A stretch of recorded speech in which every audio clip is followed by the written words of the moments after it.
All right, hey guys, let's get started. We'll do Learning Spanish Lesson 2. And keeping with tradition, we're going to go over uh, not necessarily a history note, but kind of a history note. This right here, Mexico, as it's written. Up here it says Una mapa de Mexico, a map of Mexico. So, um, this was around the year 1867, is what it says on the map. So this right here displays some states that we can see today. This is Louisiana, Arkansas. This looks like Missouri. This was the Estados Unidos, the United States. We have Texas here, and kind of similar to what the shape of it is now. But what's important here is the map of Mexico, the Mexican side. So we learned last lesson that Hernan Cortez, he left the Caribbean region and landed over here in the Yucatan Peninsula before he had started settling up here and spreading his Spanish influence and settling into what was Mexico over 300 years prior to when this map was created. He had paved the way for significant expansion and Mexico to be established as a sovereign nation, independent of Spanish and other countries' rule. And at this time, there was a big war going on in between the United States and the Mexican United States. That was the Mexican American War, which ultimately resulted in the Treaty of Hidalgo in the late 1800s, which led to a lot of this territory just getting given over, sold at practically given over, sold at a tremendous discount to the United States. But what I wanted to point out was this left side. If you don't remember anything from that history lesson, this left side right here is what is the coolest part. So you see right here, this says California. California is a big state, and it's still a big state today. And this part of California on the left, where the like Los Angeles and the beaches are, is way different than the California on the inside, like the desert and like more like Nevada area. It's way different. It's so vast, but California back in the day, this was known as Alta. You can almost see it on the map, Alta California, which is like Upper California. And down here, this is Baja California, Lower California. So from the Mexican perspective, this was all Mexico. This is Upper California, and this is Lower California. Alta is like high or tall or upper, and Baja is low or, in this case, Lower California. Now, what I want to point out is if you look at a map of Mexico in the modern age, you'll know like right here is kind of like the Tijuana area, just south of San Diego. That the border kind of runs along here, goes down through Texas and whatnot. Nuevo Leon is still Nuevo Leon. This is Chihuahua. This is Sonora still, Sinaloa. Right here, this little peninsula though, the Baja Peninsula, Baja California is the name of this state. So Baja California is right here. And interestingly, they added another state called Baja California Sur. So there's two states now. There's Lower California and Southern Lower California in Mexico. That's from Mexico's standpoint. And what I thought was really interesting is the culture differences.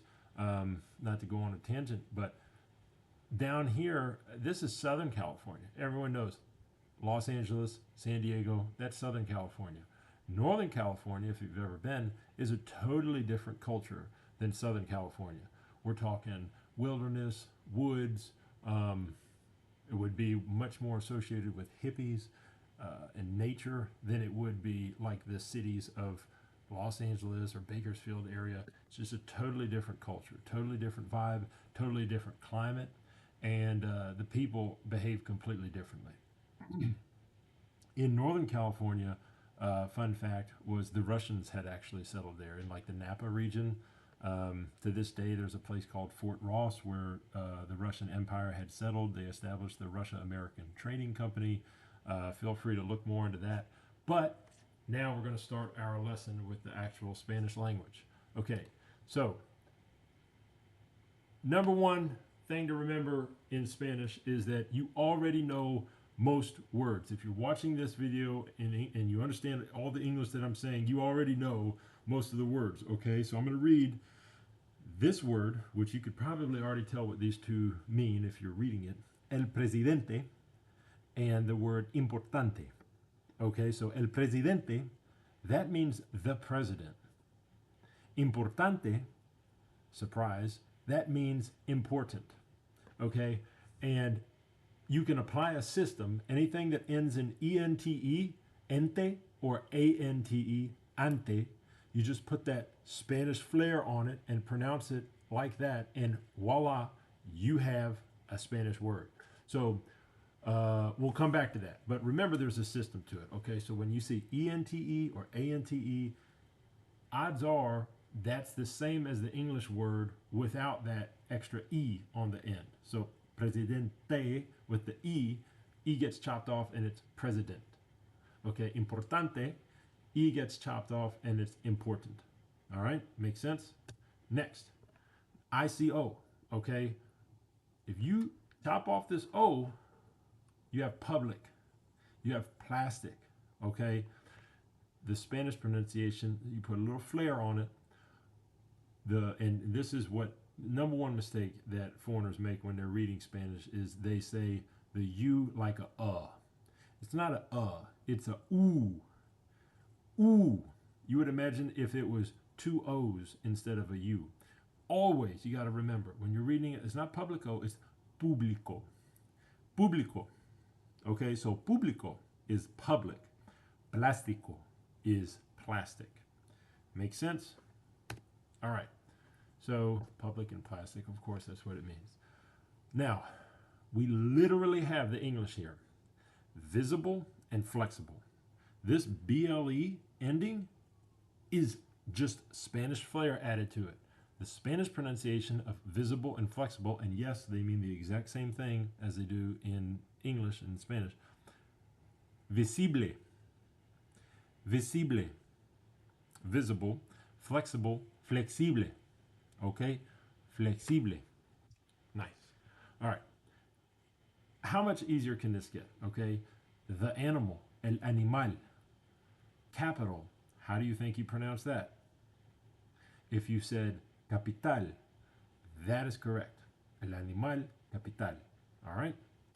Very cool. Now, wow, so hard. Doctor, actor, tractor.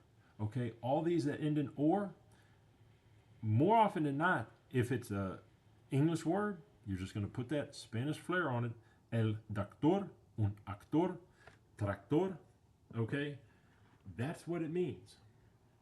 So, very easy. Spanish is actually, there's so many words already that exist in your vocabulary, unlike Russian, unlike a language like Mandarin, that's totally different than English.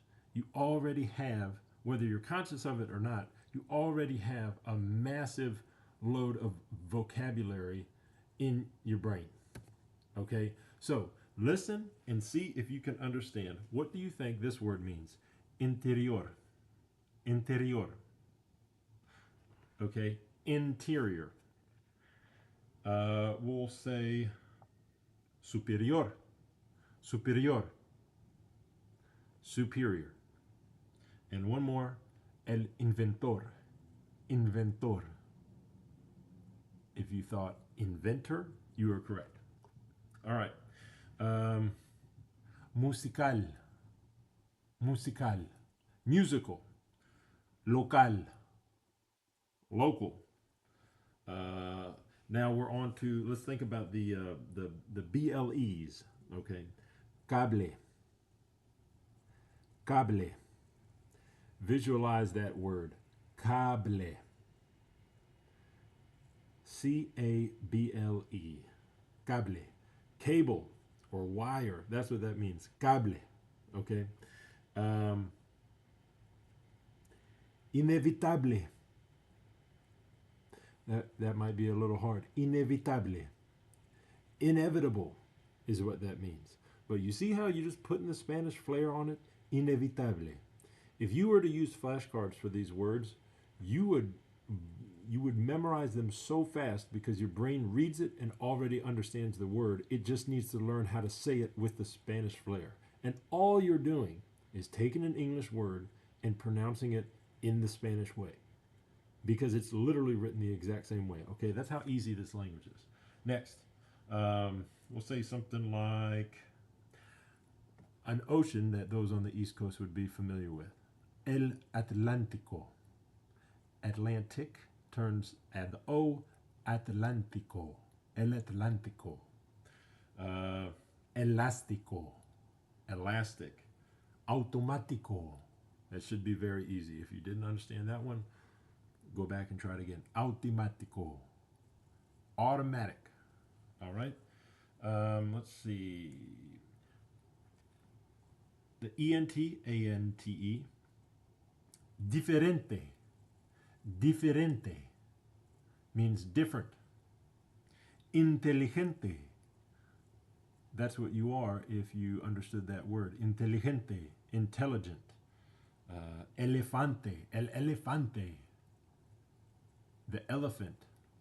Okay? Hopefully you guys get the picture.